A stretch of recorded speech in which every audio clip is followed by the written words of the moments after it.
G'day! In today's video I'm opening up a Kogan L700.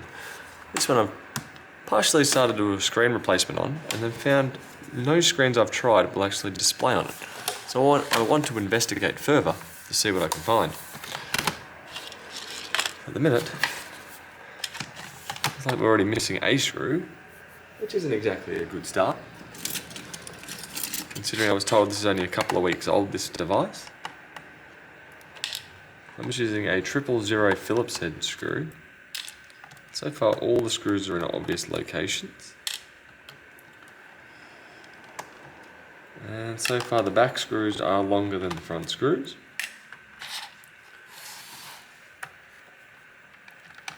And I'm assuming we'll have some expandable storage under there. Granted, I don't really expect there to be much that we can actually alter or change. But in case the cable has come loose to the display, I'll at least check that out.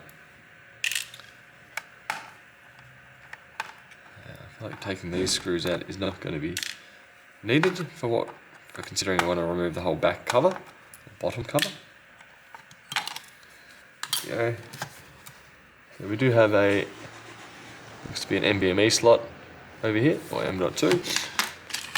And if we pull this up, there we go, that came up ridiculously easy. And we can see battery connector here, a generic battery, 26.6 watt hours, and really not much serviceable on here, as essentially everything's all contained under here. So usually what I find with the very budget tablets or laptops is they're usually using a single Intel SoC that contains usually everything. Do another look over here and see what I can see video cable wise.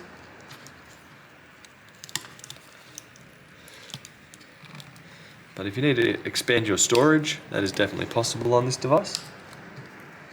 That cable should be fine. Where here is the NVMe slot. Now I know we're using a Celeron processor, so I think it should, or a newer Celeron processor in this machine, so it should still support NVMe.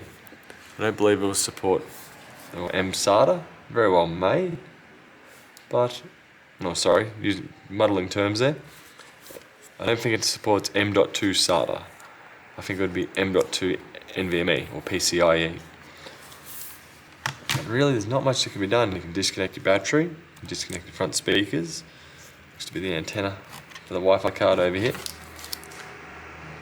An Intel 9461 D2W. And really not much else. If the charger port gets damaged, you do have to tear out the board and unsolder and resolder that. There's really not much to it. So that is the Kogan Atlas L700. Yes, Kogan L700, which does seem to be like most cheap kind of netbooks. So yeah, just remember, small screws at the front along here, larger ones along there. Hope that helps, and I'll see you later. Bye.